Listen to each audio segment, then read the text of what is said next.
ഇന്നും യേശുവിനോടുകൂടി യാത്ര തുടരാം എന്ന ഈ ശുശ്രൂഷയിലേക്ക് താങ്കളെ സ്വാഗതം ചെയ്യുകയും കർത്താവായ യേശുക്രിസ്തുവിൻ്റെ നിസ്തുല്യ നാമത്തിൽ വന്ദനം പറയുകയും ചെയ്യുന്നു.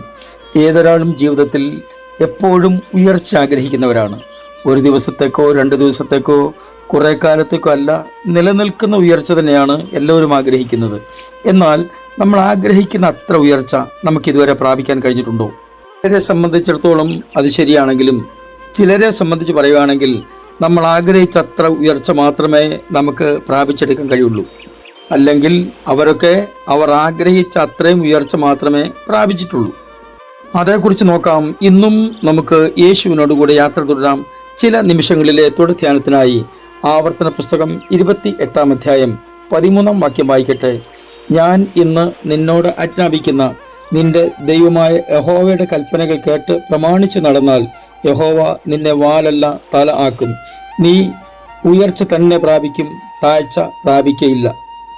മരുപ്രയാണത്തിൽ ഇസ്രായേൽ ജനത്തിന്റെ മുന്നിൽ നടന്ന മോശെ തന്നെക്കുറിച്ചുള്ള ദൈവിക പദ്ധതി തിരികെ പോകാറായി എന്ന് ബോധ്യപ്പെട്ടപ്പോൾ ജനത്തിന് കൊടുക്കുന്ന ഒരു വിടവാങ്കൽ സന്ദേശമാണ് വാസ്തവത്തിൽ ഈ ആവർത്തന പുസ്തകം എന്ന് പറയുന്നത്.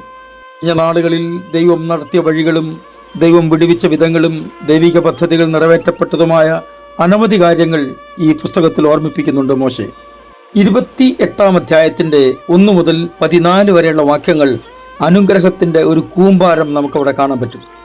ഏതെല്ലാം നിലകളിലും ഏതെല്ലാം വഴികളിലും ദൈവജനം അനുഗ്രഹിക്കപ്പെടണമെന്നുള്ളത് വളരെ വിശദമായിട്ട് തന്നെ ഈ 14 വാക്യങ്ങളിൽ വ്യക്തമാക്കുന്നുണ്ട്. ഒടുവിലായി മോശ ജനത്തോട് പറയുന്നത്, ഞാൻ നിന്നോട് ആജ്ഞാപിക്കുന്ന നിന്റെ ദൈവമായ യഹോവയുടെ കൽപ്പനകൾ കേൾക്കണം. അല്ലാണ്ട് ഞാൻ പറയുന്നത് കേൾക്കണമെന്ന് മോശ പറഞ്ഞിട്ടില്ല. ഇന്ന് പല നേതാക്കന്മാരും പറയുന്ന പോലെ ആത്മീയ നേതാക്കന്മാരുടെ കാര്യമാണ് പറഞ്ഞത്, ക്രിസ്തീയ ആത്മീയ കോളത്തിലെ നേതാക്കന്മാരുടെ കാര്യമാണ് പറഞ്ഞത്, പുറത്തുള്ള ആരുടെയും കാര്യമല്ല പറഞ്ഞത്. എല്ലാ നേതാക്കന്മാരും അങ്ങനെ ആണെന്നും ഞാൻ പറയുന്നില്ല. പക്ഷെ അർത്ഥമാക്കുന്നത് ദൈവം പറഞ്ഞ അത്രയും നാളുകൾ ഞാൻ നിങ്ങളുടെ കൂടെ ഉണ്ടായിരുന്നു, മുമ്പിൽ നടന്നു. എന്നാൽ അനുഗ്രഹങ്ങൾ ചൊരിയുന്നത് ദൈവമാണ്. അതിനു വേണ്ടത് ദൈവത്തിൻ്റെ കൽപ്പനകൾ പ്രമാണിച്ച് നടക്കണം. ഉയർച്ചയുടെ വഴികളെക്കുറിച്ച് ഒരു ചെറിയ ചിന്ത ഞാൻ ഓർമ്മിപ്പിക്കാം. ഒരു പഞ്ചായത്ത് തെരഞ്ഞെടുപ്പിൻ്റെ വോട്ടെണ്ണൽ നടക്കുകയാണ്.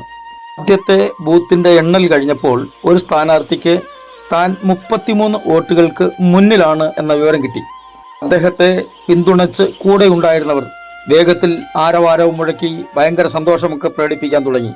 എന്നാൽ അദ്ദേഹം ഒട്ടും സമചിത്തത കൈവിടാതെ ഇങ്ങനെ പറഞ്ഞു, നമ്മൾ തോറ്റു. അപ്പോൾ അവർ ചോദിച്ചു, അതെന്താ അങ്ങനെ പറയുന്നത്? നമുക്കിവിടെ 33 വോട്ടുകൾ കൂടുതലുണ്ടല്ലോ. താൻ അവരോട് ഇങ്ങനെയാണ് മറുപടി പറഞ്ഞത്, നമുക്ക് അനുകൂലമായ ഈ ബൂത്തിൽ 50 വോട്ടിനെങ്കിലും മുമ്പിലെത്തിയാലേ നമുക്കെതിരായ മറ്റേ ബൂത്തിലെ പിന്നോക്കാവസ്ഥ പരിഹരിക്കാൻ കഴിയത്തുള്ളൂ. ഈ ബൂത്തിൽ ലഭിച്ച ഈ ചെറിയ ഭൂരിപക്ഷം മാത്രം വെച്ച് നമുക്ക് ജയിക്കാൻ കഴിയില്ല. അദ്ദേഹം ഇങ്ങനെ തുടർന്നു, ഞങ്ങൾക്കായി ചെയ്യുന്ന കാര്യങ്ങൾക്ക് 2 മേഖലകളിലും കൂടി കുറെ കൂടി സ്വീകാര്യത നേടിയെടുക്കാനുള്ള ഒരു പാഠമായിരിക്കണം ഇത്തവണത്തെ തെരഞ്ഞെടുപ്പ് ഫലം. വോട്ടെണ്ണൽ കഴിഞ്ഞപ്പോൾ അദ്ദേഹം പറഞ്ഞതുപോലെ തന്നെ സംഭവിച്ചു, താൻ തോറ്റുപോയി.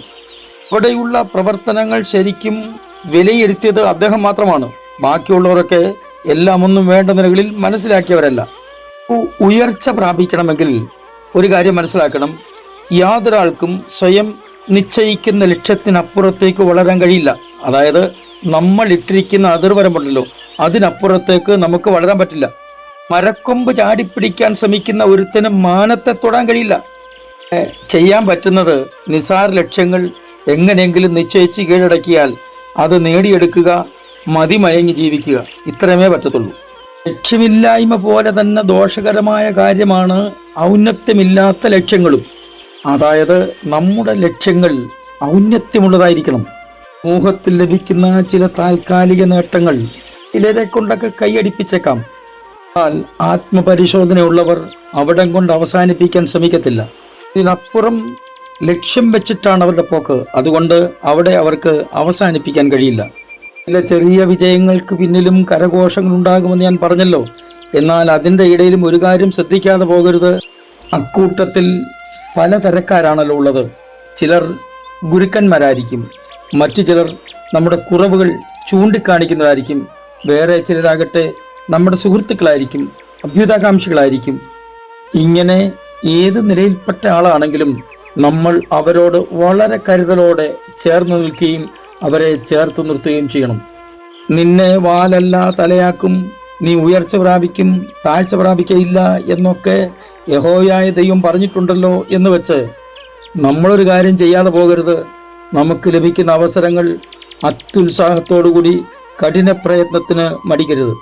അല്ലെങ്കിൽ സദൃശവാക്യങ്ങളുടെ പുസ്തകത്തിൻ്റെ 6-ാം അധ്യായം 9-ാം വാക്യം മുതൽ സൊലോമോൻ രാജാവ് പറയുന്നത് പോലെ ഇങ്ങനെയാണല്ലോ അവിടെ എഴുതിയിരിക്കുന്നത്: മടിയ, നീ എത്ര നേരം കിടന്നുറങ്ങും? എപ്പോൾ നീ ഉറക്കത്തിൽ നിന്ന് എഴുന്നേൽക്കും? കുറെ കൂടെ ഉറക്കം, കുറെ കൂടെ നിദ്ര, കുറെ കൂടെ കൈകെട്ടിക്കിടക്ക. അങ്ങനെ നിന്റെ ദാരിദ്ര്യം വഴിപോക്കനെ പോലെയും നിന്റെ ബുദ്ധിമുട്ട് ആയുധപാണിയെ പോലെയും വരും. ഉയർച്ചയ്ക്ക് ഒരു ലക്ഷ്യം വയ്ക്കുക, അതിനുവേണ്ടി പ്രയത്നിക്കുക, പ്രാർത്ഥിക്കുക. നിശ്ചയമായിട്ടും നിങ്ങൾ ഉയരങ്ങളിൽ എത്തുക തന്നെ ചെയ്യും. ഞാൻ നിങ്ങൾക്ക് വേണ്ടി പ്രാർത്ഥിക്കുന്നു. സ്വർഗീയ പിതാവേ, എൻ്റെ എല്ലാ പ്രിയപ്പെട്ടവരെയും അങ്ങയുടെ കരങ്ങളിലേക്ക് ഏൽപ്പിച്ച് അനുഗ്രഹിച്ച് പ്രാർത്ഥിക്കുന്നു. ദൈവവചനപ്രകാരം ജീവിച്ച് ഉയർച്ച പ്രാപിപ്പാൻ ഞങ്ങളെ സഹായിക്കണമേ. യേശു ക്രിസ്തുവിൻ്റെ അൻപുള്ള നാമത്തിൽ തന്നെ ആമേൻ.